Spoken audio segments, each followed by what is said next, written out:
یا رسول اللہ وعلا آلک واصحابک یا سیدی یا خاتم النبیین۔ رسالہ قشیریہ میں اللہ کے خاص بندوں کا تذکرہ چل رہا تھا۔ آج جن کا تذکرہ ہے ان کا نام ہے حارث بن اسد المحاسبی رضی اللہ تعالی عنہ۔ امام قشیری اپنی بات کا آغاز یہاں سے فرماتے ہیں کہ عدیم النظیر فی زمانہ علما وورعا ومعاملتا وحالا۔ فرماتے ہیں کہ علم میں، تقوی میں، معاملے میں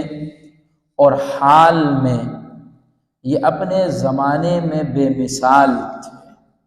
کہ ان کے برابر کا کوئی بھی شخص ان کے زمانے میں کوئی بھی موجود نہیں تھا۔ فرماتے ہیں کہ ان کا جو سال وفات ہے وہ 243 ہجری کہ اس میں ان کا انتقال ہوا ہے۔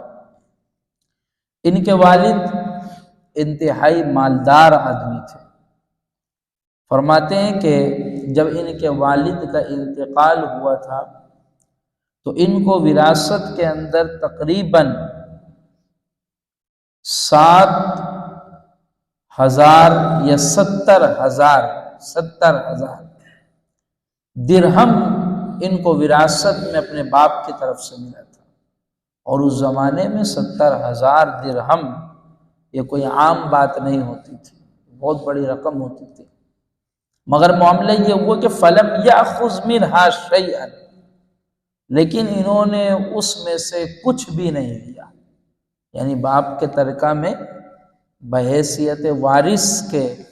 ان کو اتنا مال مل رہا تھا مگر انہوں نے اس میں سے ایک بھی درہم اس میں سے نہیں لیا۔ اس کی وجہ کیا تھی؟ امام قشیری فرماتے اس کی وجہ یہ تھی کہ ان کے والد کا تعلق قدری فرقے سے تھا، اور قدری فرقے کا معاملہ یہ ہے کہ وہ لوگ تقدیر کے منکر ہوتے ہیں۔ تو ان کا تعلق، ان کے والد کا تعلق چونکہ ان سے تھا تو اس وجہ سے آپ نے اپنے باپ کے ترکے میں سے ایک درہم لینا بھی پسند نہیں کیا۔ اور فرماتے ہیں کہ وجہ اصل یہ ہے کہ اللہ کے رسول صلی اللہ علیہ وسلم کی حدیث مبارک ہے کہ حضور نے فرمایا لا یتوارث اہل ملتین شیئا، کہ دو الگ مذہب والے ایک دوسرے کے وارث نہیں ہوتے ہیں۔ تو اس وجہ سے آپ نے کچھ بھی نہیں لیا۔ یہاں سے دیکھیے ایک بات تو یہ واضح ہوتی ہے کہ اگر والد نیک ہو تو ضروری نہیں کہ اس کے مقدر میں صالح اولاد ہی آئے، یہ ضروری نہیں ہوتا۔ ایسے اگر اولاد صالح ہو، متقی ہو، پرہیزگار ہو تو لازم نہیں آتا کہ ان کے والدین بھی صالح، متقی اور پرہیزگار ہوں، ایسا ضروری نہیں ہوتا، یہ لازم و ملزوم نہیں ہے۔ اور ہمارے یہاں کانسیپٹ عام طور پر یہی پیش کیا جاتا ہے کہ اگر کسی صاحب زہد، صاحب تقوی، صاحب ورع اس کی اولاد اگر گمراہیت کی طرف چلی گئی تو ہم زبان درازی کرتے ہیں صاحب ورع کی طرف کہ دیکھو، تو یہ لازمی اور ضروری، ہاں اس کی تربیت میں کمی ہو تب وہاں بات ہوتی ہے، اس کے علاوہ اس طرح ڈائریکٹ انگلی اٹھا دینا یہ ضروری نہیں، اور ہمارے معاشرے میں ایسا ہی ہوتا ہے۔ تو اب دیکھیں ان کے والد کا کیا حال تھا۔ پھر اسی طرح محمد بن مسروق وہ فرماتے ہیں کہ جب حضرت حارث بن اسد المحاسبی کا انتقال ہوا تو وہ ایک درہم کے محتاج تھے، حالانکہ ان کے والد نے کئی زمینیں اور کئی ساز و سامان اپنے پیچھے چھوڑا ہوا تھا، مگر انہوں نے والد کی زمین اور ساز و سامان کا استعمال نہیں کیا۔ فلم یأخذ منہ شیئا، اور اس میں سے انہوں نے کچھ بھی نہیں لیا۔ تو یہ بھی ایک تقوی کی مثال ہے، یہ بھی ایک تقوی کی کنڈیشن ہے، یہ بھی ایک تقوی کی صورتحال ہے کہ انسان اپنی ملکیت میں ایسوں کے مال کو داخل نہ کرے جو لوگ زہد و تقوی سے یا بد مذہب ہوں، جو لوگ زہد و تقوی سے عاری ہوں یا بد مذہب ہوں، اگرچہ کسی نہ کسی وجہ سے وہ اس چیز کا مالک ہی کیوں نہ ہو رہا ہو، مگر پھر بھی اس کو چاہیے کہ پھر بھی بچا رہے۔ جیسے عام طور پر ہمارے ہاں جو کاروباری معاملات ہوتے ہیں تو کاروباری معاملات میں اس کو عام چیز سمجھی جاتی ہے کہ بھئی یہ نماز روزہ یہ الگ مسئلہ ہے اور کاروبار یہ الگ مسئلہ ہے۔ نہیں، الگ مسئلہ نہیں ہے، یہی تو تمہارا زہد اور ورع ہے کہ تم لین دین میں، معاملات میں، کاروبار میں اور دوسروں کے ساتھ دیگر معاملات میں تم کیا کر رہے ہو کیا نہیں کر رہے ہیں۔ اس لیے ایسی چیزوں سے بچنے کا حکم ہے اور ایسے لوگوں سے معاملات کرنے سے رکنے کا حکم ہے جو لوگ اس طرح کے عادی نہ ہوں۔ پھر آگے فرماتے ہیں کہ حضرت حارث بن اسد المحاسبی، ان کا کمال یہ تھا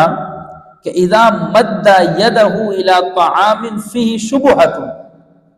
کہ جب وہ کسی ایسے کھانے کی طرف اپنے ہاتھ کو بڑھاتے جس کھانے میں شبہ ہوتا کہ حرام کا ہے کہ حلال کا ہے، تو صورتحال یہ ہوتی تحرک علی اصبعہ عرق، تو آپ کی انگلیوں پر پسینے آنا شروع ہو جاتے ہیں۔ یعنی آپ ابھی نوالے کی طرف بڑھتے تو آپ کی انگلیوں پر پسینے، وہ پسینہ آنا وہ اس بات کی طرف اشارہ کرتا تھا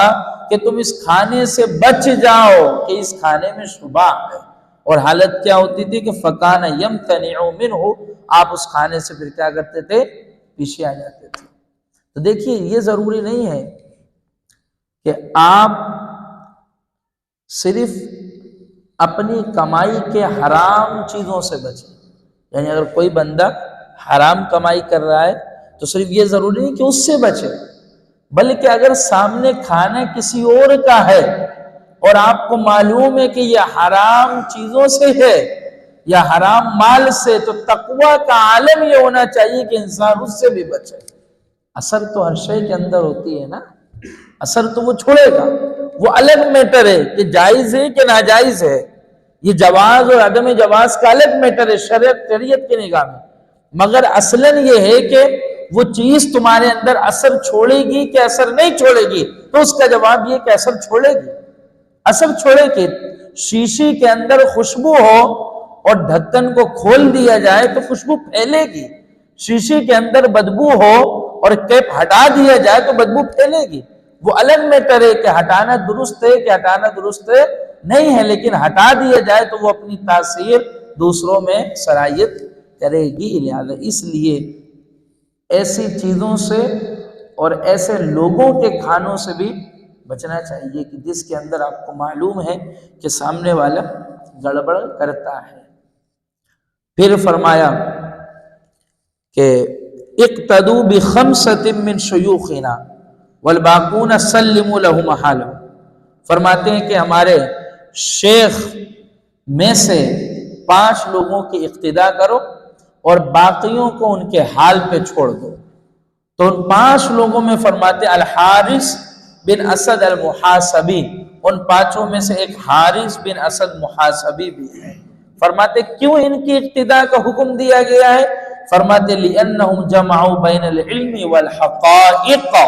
کہ ان کی ذات کے اندر اللہ نے علم اور حقیقت یعنی معرفت دونوں کو جمع فرمایا ہوا ہے،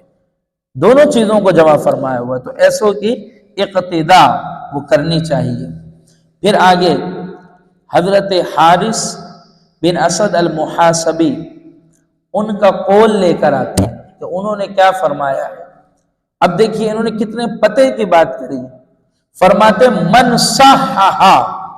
باطنہ بالمراقبۃ والاخلاص،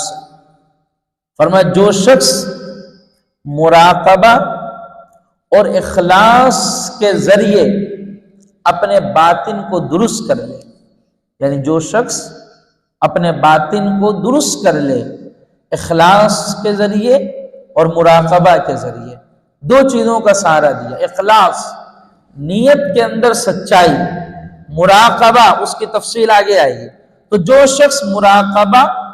اور اخلاص کے ذریعے اپنے باطن کو درست کر لے،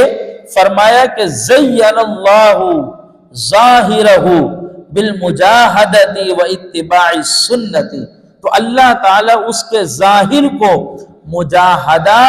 اور اتباع سنت کے ذریعے مزین فرما دے گا۔ تو آپ دیکھیے آج ہماری پریشانی یہی ہے، کوشش کرتے ہیں کہ اتباع سنت میں لگیں، مگر کوشش کے باوجود بھی کہیں نہ کہیں ناکام ہو جاتے ہیں۔ کوشش کرتے ہیں کہ اللہ کا ڈر، خوف، تقوی ہمارے دل کے اندر آئے، لیکن اس کے باوجود کہیں نہ کہیں پھر نفسانی خواہشات آ جاتی ہے، نفس وغیرہ آ جاتے ہیں، اور ظاہری چیزوں کے اندر ہم مار کھا جاتے ہیں۔ حضرت حارث بن اسد المحاسبی نے بڑے اچھے انداز میں سمجھایا، تم اپنے اندر اخلاص اور مراقبہ کے ذریعے اپنے باطن کو درست کر لو، تم اخلاص اور مراقبہ کے ذریعے اپنے باطن کو درست کر لو گے، اللہ تعالیٰ تمہارے ظاہر کو درست فرما دے گا، وہ چیزیں تمہارے لیے آسان ہو جائیں گی۔ پھر ابھی جو اتباع سنت ہمارے لیے مشکل ہے، اللہ تعالیٰ کی قدرت سے وہ چیز ہمارے لیے آسان ہو جائے گی۔ جس کو کرنا ہمارے لیے دشوار ہو رہا ہے، جس کو اپنی زندگی کے اندر لاگو کرنا وہ ہمارے لیے مشکلات کا باعث بن رہا ہے، ہم اپنے باطن کو اخلاص اور مراقبے کے ذریعے درست کر لیں، اللہ تعالیٰ ان تمام چیزوں کو ہمارے لیے آسان فرما دے گا۔ دیکھیے کتنا اچھا پیمانہ دے دیا، کتنا اچھا ترازو دے دیا۔ اب اگر ہم چاہتے ہیں اپنے ظاہر کو درست کریں تو اس ظاہر سے پہلے ظاہر کا زینہ نہیں آتا، اس ظاہر سے پہلے اخلاص کا زینہ آتا ہے، اس ظاہر سے پہلے مراقبہ کا زینہ آتا ہے۔ اخلاص اور مراقبے کے زینے پر تم چڑھنا سیکھ جاؤ، اللہ تعالیٰ منزل مقصود تک تمہاری رسائی کر دے گا، مگر آغاز تو یہاں سے ہو۔ اخلاص، جس کا سب سے آسان معنی نیتوں کو صاف کرنا، بس نیتوں کو صاف کرنا، اللہ اور اس کے رسول کی رضا کو ہر کام میں مقدم رکھنا، یہ مطلب اخلاص کا ہے۔ بس خلاصہ سارا اللہ اور اس کی رضا، جو کام کر رہے ہو اپنے آپ سے سوال کرو کہ اس میں اللہ اور اس کا رسول راضی ہوگا کہ ناراض ہوگا؟ راضی ہوگا بس رضا کے لیے کام کر بیٹھو، یہی اخلاص ہے، بس اس کو راضی کرنا ہے، اس کے محبوب کو راضی کرنا، اور کوئی چاہت، کوئی تمنا، کوئی آرزو نہیں رکھتے۔ دیکھیں اللہ تعالیٰ کیسے آسانی فرمائے۔ آپ علم حاصل کر رہے ہیں، علم حاصل کرنے میں بھی آپ کی نیت یہی ہونی چاہیے کہ میں علم حاصل کر رہا ہوں تاکہ میرا خدا اور میرے محبوب کریم مجھ سے راضی ہو جائے، اور اللہ تعالیٰ اس کے نتیجے میں مجھ سے کوئی دین کی خدمت لے لے، بس۔ اگر اس کے علاوہ کوئی اور دل کے اندر غلاظت بھری ہوئی ہے، کوئی اور نیت بھری ہوئی ہے، پھر کام نہیں بنے گا، پھر کچھ نہیں ہوگا۔ آپ دیکھیں مسلم شریف کے اندر روایت ہے نا کہ اللہ تعالیٰ ایک عالم کو بلائے گا، اس سے پوچھے گا کیا معاملہ ہے، وہ کہے گا میں نے پڑھایا، سب کچھ کیا، اور تیرے دین پڑھتے ہوئے پڑھاتے ہوئے میں نے اپنی زندگی کو وقف کر دیا۔ اللہ تعالیٰ فرمائے گا تو نے سچ کہا ہے، تو جھوٹ نہیں بول رہا، تو نے سچ کہا ہے، لیکن جب تو پڑھتا تھا، پڑھاتا تھا، تو تیری نیت یہ ہوتی تھی کہ لوگ تجھے شیخ القرآن کہیں، شیخ الحدیث کہیں، مفتی کہیں، وقت کا عالم کہیں، وقت کا محقق کہیں، وقت کا مدقق کہیں۔ اللہ تعالیٰ فرمائے گا کہ لوگوں نے تجھے محقق بھی کہہ دیا تھا، شیخ الحدیث بھی کہہ دیا تھا، مفتی بھی کہہ دیا تھا، تیرا جو اجر تھا ہم نے تجھے دنیا کے اندر عطا کر دیا تھا۔ اب حکم ہوگا کہ فرشتوں سے کہا جائے گا کہ ان کو منہ کے بل گھسیٹتے ہوئے جا کے جہنم میں پھینک دو، اس لیے کہ اس کا کوئی عمل اللہ کے لیے تھوڑی تھا، اس کا سارا عمل تو اپنی ذات کے لیے تھا۔ تو اپنی ذات کے لیے عمل کرو تو اللہ تعالیٰ فوراً اجر دیتا ہے، یہ لے جا، تو اپنی ذات کے لیے تو لے جا، لیکن میدان معاشر میں وہ خالی ہوگا، کچھ نہیں ہوگا اس کے نام اعمال میں۔ اس لیے ہمیں اس بات سے خوف کھانا چاہیے، نیت کے اندر فطور فوراً درست کرو، نہیں میرے مولا کوئی اور تمنا، کوئی اور آرزو، کوئی اور چاہت نہیں، فقط اس لیے تیرے دین کو پڑھ رہے ہیں، پڑھا رہے ہیں کہ میرے مولا تو ہم سے راضی ہو جائے، بس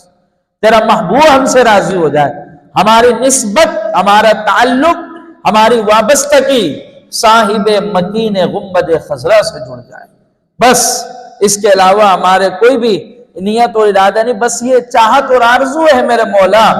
کہ تو اپنے بندوں کا انتخاب کر کے اپنی دین کی خدمت ان سے لیتا ہے، تو میرے مولا نتیجے میں ان بندوں کا جب انتخاب کر تو ان گناہگاروں میں ہمارا بھی انتخاب کر کے ہم سے بھی کوئی دین کی خدمت لے لے، بس۔ اور اس کے علاوہ کوئی چاہت کوئی آرزو نہیں۔ اگر نیت کے اندر فتور ہے تو وقت کے شیخ الحدیث بھی وہ بھی جہنموں کے اندر جائیں گے، وہ بھی مرنے کے بعد ان کا بھی یہی معاملہ ہوگا کہ سب کچھ تو اپنے لیے کر کے ہم، جیسے عام طور پر نہیں ہوتا وظیفہ مانگتے ہیں، اور وظیفہ ہوتا ہے نا بھائی اس کے لیے وظیفہ بتا دو، اس کے لیے وظیفہ بتا دو، پھر وظیفہ پڑھ کے کہتے ہیں کہ اثر نہیں ہو رہا، وظیفہ پڑھ کے اثر۔ اب میں کوئی بندہ بولے میری فلاں چیز چوری ہو گئی، مجھے آپ وظیفہ بتا دیں، میں کہوں کہ بھائی چلو تم سورہ یاسین پڑھ کے اس چیز کو تلاش کرو، تمہیں وہ چیز مل جائے گی۔ وہ سورہ یاسین کی برکت سے تمہیں چیز تو مل جائے گی، مگر اس سورہ یاسین نے تمہاری ذات پہ کچھ اثر نہیں کرا، کیونکہ تم نے سورہ یاسین کو اس رب کی رضا کے لیے نہیں پڑھا ہے، تم نے سورہ یاسین کو صرف اس لیے پڑھا کہ میری جو چیز گم ہو گئی ہے وہ مجھے مل جائے، بس۔ یہ نیت کا فطور ہے۔ آج کیا لوگ وظیفے نہیں کر رہے؟ تو وظیفوں کے ہم باہر لگے ہوئے ہیں، سب لگے ہوئے ہیں، مگر کسی کی حالت نہیں بدل رہی۔ جہاں بندہ جہاں کھڑا ہوا ہے وہ وہی کھڑا ہوا ہے، وہی کھڑا ہوا ہے، خوب وظیفے کر رہے ہیں، مغرب بعد بھی، عصر کے بعد بھی، فجر کے بعد بھی، یہ تسبیح وہ تسبیح، یہ دانہ وہ دانہ، سب گرا رہا ہے، کچھ نتیجہ نہیں ہو رہا، اس کا باطن ویسے ہی غلاظتوں سے بھرا ہوا ہے۔ کیوں؟ اس کے نیت کے اندر فتور ہے، تسبیح گھمات ہو رہا ہے، اس تسبیح کے دانے گرانے میں اس کی رضا کہیں نہیں ہے، وہ کسی اور مقصد سے گرا رہا ہے، وہ کسی اور مقصد سے گرا رہا ہے۔ تو جب آپ جب بھی وظیفہ بھی پڑھیں اس نیت کے ساتھ پڑھیں میرے مولا پڑھ تیری رضا کے لیے رہا ہوں، بس جو میرے مقدر میں اس کو درست فرما دے، بس، تاکہ اس کے پڑھنے کا بھی کوئی ثواب تو ملے، آخرت کے اندر کوئی اس کا بھی تو اجر ملے نا، ورنہ کوئی اجر نہیں۔ وہ تو جس کام کے لیے آپ نے پڑھا وہ کام ہو گیا، آخرت میں کاٹ کے دیا جائے گا، جو کام تیرا تھا وہ کام ہم نے تیرا بنا دیا، اب تیرے لیے کوئی اجر وغیرہ نہیں ہے۔ تو اس لیے بہت زیادہ ضرورت ہے کہ اپنی نیت کو درست کریں، نیت کی درستگی کے ساتھ اپنے قدم کو آگے بڑھائیں، اللہ تعالیٰ آپ کے ظاہر کو آپ پر آسان فرمائے گا۔ اگر ہمارا ظاہر ہم پر مشکلات کا باعث بن رہا ہے نا، قصور ہمارا ہے، ہم نے اپنے باطن کے ساتھ ہم نے وفا نہیں کی ہوئی ہے۔ ہم اپنے باطن کے ساتھ وفا کریں، اللہ ہمارے ظاہر کو سنوار دے گا۔ ہمارے لیے ظاہر مشکل اس لیے ہو رہا ہے کہ ہم اپنے اوپر ظلم کر رہے ہیں، اپنے نیتوں کو درست نہیں کر رہے ہیں۔ تو اب جن کے ساتھ یہ مسئلہ ہے بس وہ خود اپنے لیے خود اصلاح کریں اور اس چیز کو سمجھیں۔ یہ دیا ہوا حضرت حارث بن اسد محاسبی رضی اللہ تعالی عنہ کا یہ دیا ہوا سبق ہے۔ پھر امام قشیری فرماتے ہیں کہ حضرت جنید بغدادی رضی اللہ تعالی عنہ سے روایت ہے، وہ فرماتے مر بی یومن الحارث المحاسبی، فرماتے میرے پاس سے ایک دفعہ حضرت حارث بن اسد محاسبی رحمت اللہ تعالی علیہ کا گزر ہوا، فرأیت فی اثر الجوع، تو میں نے ان پر بھوک کی شدت اور بھوک کے اثر کو دیکھا، فقلت یا عم، تو میں نے ان سے کہا چچا آپ گھر کے اندر داخل ہو جائیے، میرے گھر میں آ جائیے، میں آپ کو کچھ نہ کچھ کھانا وغیرہ کھلاؤں، آپ میری دعوت کو قبول فرما لیجئے۔ فقال نعم، تو انہوں نے آپ کی دعوت کو قبول فرمایا، اور دعوت کو قبول فرماتے پھر جب گھر کے اندر داخل ہوئے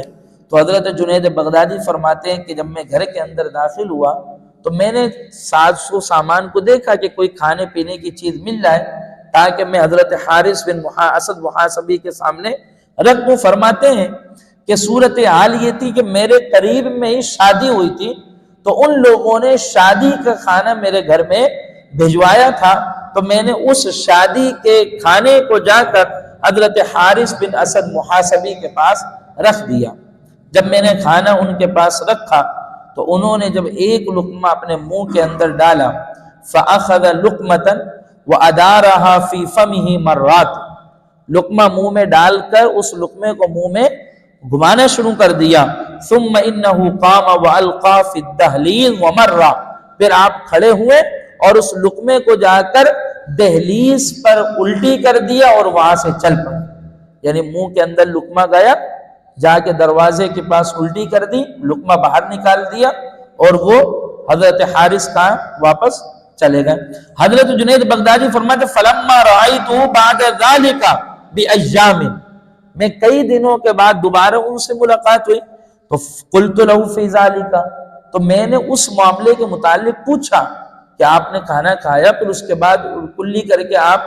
چلتے بنے تو کیا تھا؟ تو حضرت حارث بن اسد محاسبی نے فرمایا انی کنت جائعا، میں بھوکا تھا، وَأَرَدْتُ أَنْ أُسَرَّكَ بِأَكْلِي وَأَحْفَظْ قَلْبِكَ، اور میں نے چاہا کہ میں اپنے کھانا کھانے سے تجھے خوش کر دوں کیونکہ تو نے میری دعوت دی ہے، اور تیرے دل کی حفاظت کروں یعنی تیری حوصلہ افزائی کر دوں، اور مگر کیا ہوا؟ فرماتے وَلَكِنْ بَيْنِي وَبَيْنَ اللَّهِ سُبْحَانَهُ عَلَامَةٌ،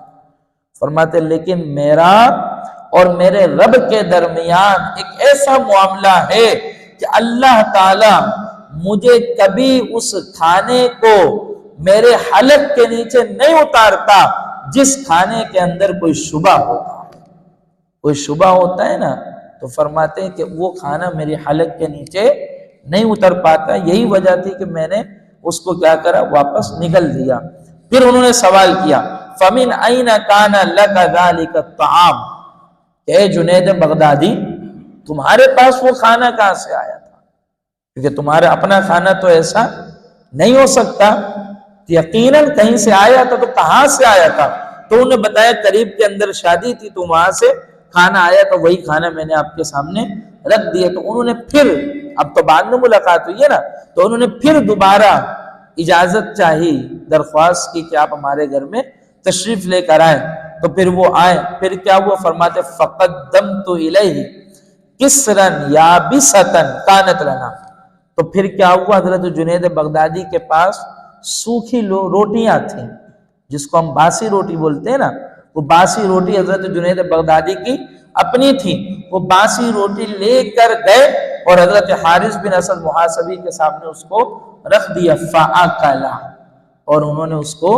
کھا لیا۔ اور کھانے کے بعد فرمایا اِذَا قَدَّمْتَ إِلَىٰ فَقِيرٍ شَيْئًا فَقَدِّمْ إِلَيْهِ مِثْلَ هَذَا، فرمایا جب تم کسی فقیر کو کوئی کھانا پیش کرو نا تو اسی طرح اس فقیر کو کھانا پیش کیا کرو، اسی کے مثل، کہ فقیروں کا کھانا فقیرانہ ہوتا ہے، فقیروں کا کھانا فقیرانہ ہوتا ہے، وہ امیرانہ نہیں ہوتا۔ تو یہاں سے سبق حاصل کرنا چاہیے ہم لوگوں کو، کیا نام ہے، یہ جو آج کے پیرانے عزام وغیرہ ہیں، تو اس سے سبق حاصل کرنا چاہیے کہ جس فقیری کا دم بھرتے ہیں پھر اس فقیری کا رنگ یہ ہوتا ہے، تو دم بھریں کسی اور شے کا اور رنگ اس کے اندر ہو کسی اور شے کا، تو یہ آپس میں ملاپ نہیں ہوتا۔ جب فقیری کا نغمہ الاپ رہے ہیں تو ڈھنگ سنگ رنگ بھی فقیری ہی ہونا چاہیے، تو اس کے اندر پھر کمال ہوتا ہے۔ تو آج ہمارے یہاں دیکھیں نا بہت سے ایسے لوگ بھی آ گئے، فقیری کا نام لیتے ہیں مگر فقیری سے چڑھتے بھی ہیں۔ اب دیکھیں نیٹ وغیرہ پہ ایسے ایسے لوگ موجود ہیں، صوفیزم پر تبلیغ کرتے ہیں، تقریریں کرتے ہیں اور بہت کچھ کرتے ہیں، مگر ان کا حلیہ دیکھیے، ان کا حلیہ صوفیوں سے میچ نہیں کرتا، نہ ان کا لباس ان سے ملتا ہے، نہ ان کی ظاہری صورت ان سے ملتی ہے، نہ ان کے عادات و اخلاق ان سے ملتے ہیں، فقط وہ صوفیانہ باتیں کرتے ہیں، بس صوفیانہ موشگافیاں کرتے ہیں اور لوگ سن کر متاثر ہوتے ہیں، بڑی علم و حکمت والی بات ہے۔ تو علم و حکمت والی بات تو ہو جاتی ہے مگر اس کو بھی دیکھنا پڑتا ہے، اسی لیے ہم جب بھی اپنے اسلاف کو دیکھتے ہیں تو وہ کبھی بھی اپنے رنگ ڈھنگ کو نہیں بھولتے۔ کہ آپ دیکھیے سفیر اسلام علامہ عبدالعلیم صدیقی میرٹھی رحمت اللہ تعالی لقب سفیر اسلام، کہ آپ نے کم از کم دنیا کے بہت سے ممالک کے چند ممالک رہ گئے ہوں تو رہ گئے ہوں، ورنہ آپ نے دنیا کے اکثر ممالک پہ دین کی تبلیغ کری، اور ایسا نہیں کہ تبلیغ ایسے کری کہ کوئی جانتا پہچانتا نہیں تھا۔ جس ملک میں جاتے ہیں وہاں کے بڑے بڑے لوگ ملاقاتیں کرتے، بڑے بڑے وزراء وہاں کے جو لوگ ہوتے تھے ملاقات کرتے۔ ماضی قریب کے اندر علامہ شاہ احمد نورانی جو ان کے صاحبزادے، ان کی تو تصاویر بھی موجود ہیں، بڑے بڑے لوگوں سے ملاقاتیں ہوتی ہیں، بڑی بڑی شخصیات سے ملاقاتیں ہوتی، مگر کردار اور رنگ ڈھنگ وہی فقیرانہ ہوتا تھا کہ سر پر عمامہ شریف جمع ہوتا تھا، پورا لباس جبے کی طرح ہوتا تھا، اوپر چادر ہوتی تھی اور ہاتھ میں عصا مبارک ہوتا تھا۔ یہ فقیرانہ زندگی، فقیرانہ رنگ، یہ فقیرانہ رنگ اپنے اندر جمانا چاہیے۔ پھر اللہ تعالیٰ اس کے اندر پڑا، یہ جو فقیروں کی جو عصا وغیرہ بھی ہوتا ہے نا، یہ عام نہیں ہوتا، یہ ہم دیکھنے میں تو سمجھتے ہیں کہ یہ کیا ہے، صرف لاٹھی ہے اور عصا ہے، یہ صرف عصا نہیں ہوتا، ہاں اس عصا کے اندر کیا خوبی ہوتی ہے وہ ہمیں نہیں پتا ہوتا، ہاں وہ دکھنے میں کیا ہوتا ہے، صرف وما تلک بیمینک یا موسیٰ، موسیٰ تمہارے ہاتھ میں ہے کیا؟ کیا کہا تھا، ہی عصایا، یہ کیا ہے، صرف میرا عصا ہے، اور میں کرتا کیا ہوں، اتوکل علیہا واہش بہا علی غنمی ولی فیہا معارب اخری،